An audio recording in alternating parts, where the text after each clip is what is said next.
Hey there, and welcome back for another deep dive. This time you've sent us down the rabbit hole of friendship and family, specifically what it means to connect with people on a truly deep level. We're diving into a YouTube video conversation you shared, and trust me, it gets real about the difference between just having friends and truly being understood. You hit the nail on the head. This video really digs into that universal longing for connection, something that resonates with us regardless of our background or relationship history. Totally. And it doesn't mess around. It starts by saying finding true friends is like winning the lottery, rare and life-changing. What struck me was how much the speaker craved that once-in-a-lifetime bond someone who sees them even better than they see themselves. That's a powerful desire. It speaks to our fundamental need for validation, but on a much deeper level. Think about it. We all want to be accepted for who we are, flaws and all, but to have someone truly grasp the why behind those imperfections, someone who sees the complete picture of you, that's incredibly rare and powerful. It's like finding your platonic soulmate, right? The video goes on to list some specific traits of true friends. For example, they're there for you no matter what. It's easy to say, but in the daily grind, what does that kind of unwavering support actually look like? It's less about grand gestures and more about the quiet consistency of presence. Imagine those inevitable storms life throws our way. Job loss, grief, personal struggles. A true friend is there through those storms, not trying to fix things or offer unsolicited advice, but simply offering a listening ear, a shoulder to cry on, or even just a welcome distraction when you need it most. It's about showing up consistently in those moments, big and small. And it's not just about being there for the tough stuff either, right? The video also highlights how true friends celebrate your wins almost as if they were their own. Why does that resonate so deeply with us? Because genuine shared joy is a rare and precious thing. When someone celebrates your success without a trace of envy or competition, it validates your own happiness and reinforces the strength of the bond. Think about it. When was the last time someone was truly over the moon for you and your achievements, no strings attached? That's the mark of a true friend. Okay, this next one really got me thinking. The video says true friends don't judge. They just hold your hand. In a world where everyone has an opinion, that kind of judgment-free zone feels almost sacred. It's absolutely essential for building deep, meaningful connections. When we feel safe to be vulnerable, to take off the masks we wear for the world, that's where true intimacy flourishes. That lack of judgment creates a space for authentic connection and understanding that's hard to find. It's like you can finally exhale and be your true self. Yeah. Now, this next part gets really fascinating. The video claims that a deep connection doesn't always require a ton of time. It talks about that feeling of instantly clicking with someone, even if you've just met. It's like you've known them forever. What creates that instant kinship? It's this fascinating interplay of personality, shared values, and maybe even similar life experiences. Sometimes you meet someone and it's like their soul is speaking directly to yours. There's a resonance, a shared frequency that goes beyond just having things in common.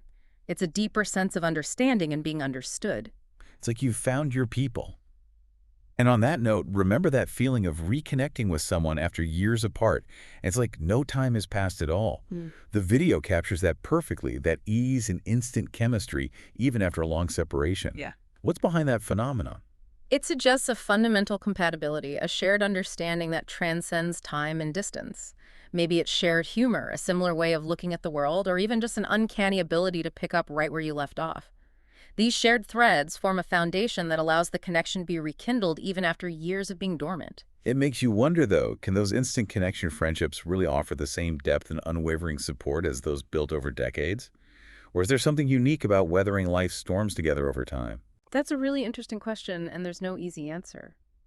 While shared history and accumulated experiences undoubtedly strengthen a bond, sometimes those instant connection friendships can surprise you with their depth and resilience. Ultimately, it comes down to the individuals involved and the effort they put into nurturing the relationship, regardless of how quickly it formed. So it's not about the quantity of time, but the quality of the connection. Speaking of connections, the conversation takes a really interesting turn here. It shifts from friendship to family, specifically comparing nuclear and joint family structures. It's all part of the same video, but it's like two different worlds colliding. And yet it's a natural progression when you think about it. Both friendship and family fulfill our innate need for connection and belonging, just in different ways. Exploring those different forms of connection, how they function, and what makes them thrive or falter is crucial to understanding the human experience. Totally. Before we unpack the pros and cons of each family structure, let's make sure we're all on the same page. For those unfamiliar, what exactly constitutes a joint family versus a nuclear one? Imagine a bustling household with multiple generations living under one roof. Grandparents, parents, aunts, uncles, cousins. That's the essence of a joint family. It's about sharing resources, responsibilities, and daily life in a way that creates a strong sense of interdependence. Nuclear families, on the other hand, typically consist of just the parents and their children, emphasizing a smaller, more self-contained unit. Got it. So it's a spectrum from a tightly knit, multi-generational clan to a smaller, more independent family unit. Now, the video paints a pretty appealing picture of joint families, highlighting their built-in support system. What are your thoughts on that? There's a lot of truth to that. Imagine having a network of family members readily available to help with childcare, household tasks, or even emotional support during challenging times. It's like having a safety net woven into the very fabric of daily life. This structure can provide a sense of security and belonging that can be incredibly comforting, especially during times of transition or uncertainty. It's like that saying, it takes a village. But in this case, the village lives under one roof. And let's not forget the rich cultural transmission that happens organically in these settings. The video mentions how elders pass down traditions, values, and stories, creating a living link between generations. Absolutely. It's like having a direct line to your heritage with stories and wisdom passed down through generations.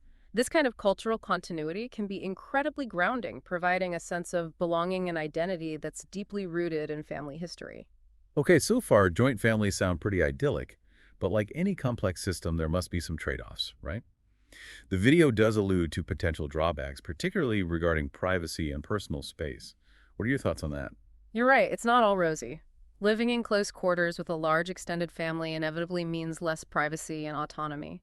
This can be challenging, especially for individuals who crave solitude or have a strong need for personal space.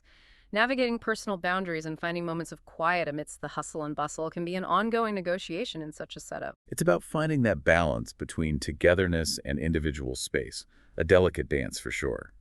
And with so many personalities and opinions under one roof, I imagine conflict is almost inevitable. The video even touches on the challenges of navigating differing views and expectations within a joint family. Conflict is a natural part of any close relationship, but it can be amplified in a joint family system. With multiple generations and branches of the family tree under one roof, disagreements are bound to arise. The key is developing healthy communication strategies and a shared understanding of conflict resolution. It's about learning to respectfully disagree and finding compromises that work for everyone involved. It sounds like communication is key, which is probably true for any family structure, but especially crucial in a more complex dynamic. Now, the video also mentions some challenges related to individual freedom and independence within a joint family. What did you make of that? That's an important point. In joint families, there's a strong emphasis on collective needs and responsibilities. This can sometimes clash with individual aspirations, especially in cultures that prioritize individual expression and self-discovery.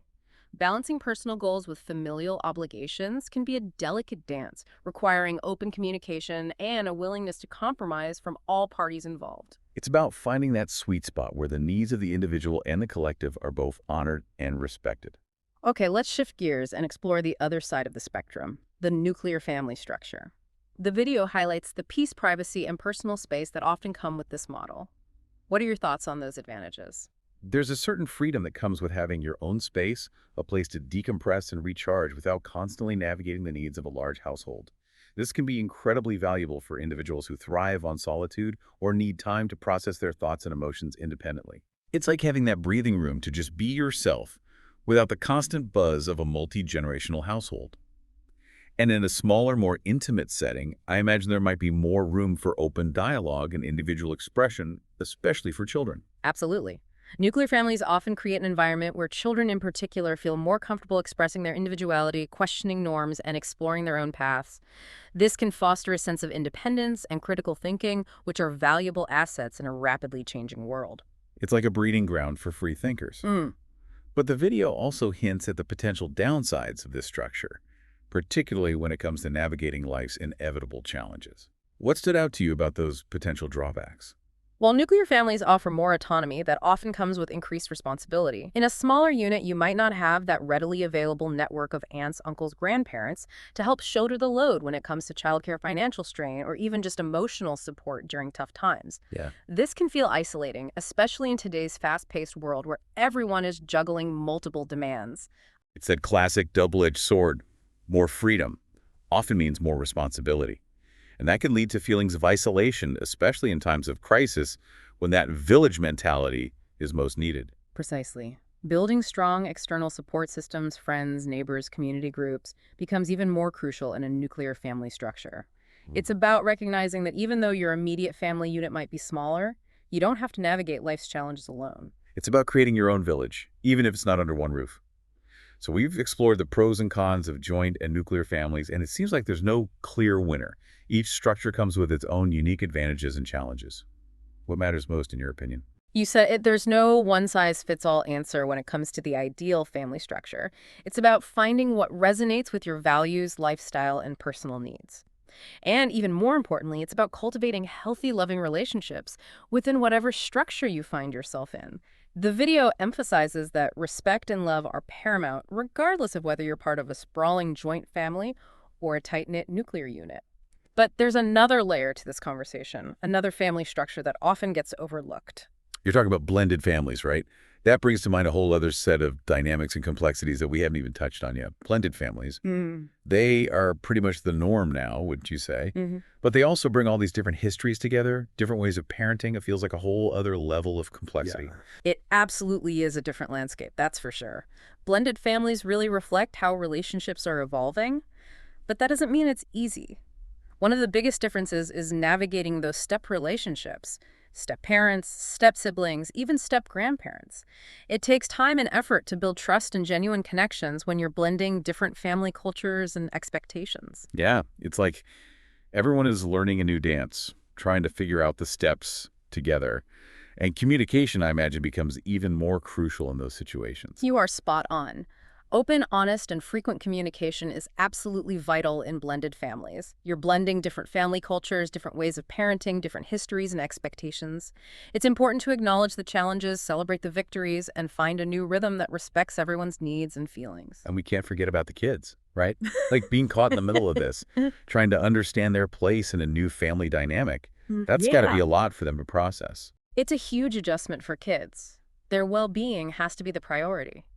It's about creating a safe and supportive environment where they feel heard, validated, and loved by all of their parental figures. That might mean putting aside any differences or disagreements adults might have to prioritize the children's emotional stability. Wow. It's a lot to navigate, and I imagine some families might even benefit from seeking outside support. Absolutely. Family therapy or support groups can be invaluable for blended families. Sometimes having that neutral third-party perspective can give you the tools to communicate more effectively, resolve conflicts constructively, and build those healthy relationships that make a blended family thrive. It's like having a guide to help navigate those uncharted waters. Yeah.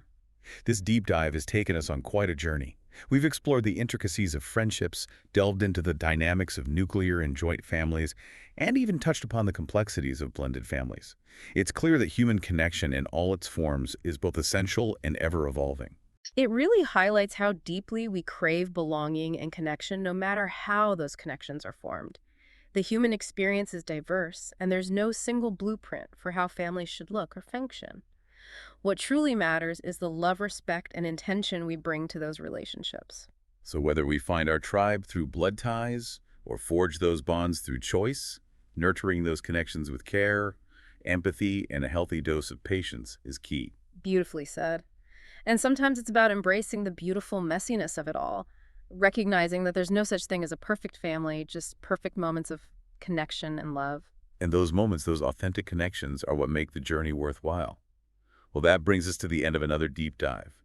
We've explored some fascinating territory today, from the rare and precious bonds of true friendship to the ever-changing landscape of family dynamics. If this sparked your curiosity about relationships, family structures, or even just the power of human connection, don't stop here. Keep exploring, keep asking questions, and most importantly, keep nurturing those meaningful connections in your own life. It's been a pleasure diving deep with you. Until next time, keep those conversations flowing, and thanks for joining us on The Deep Dive.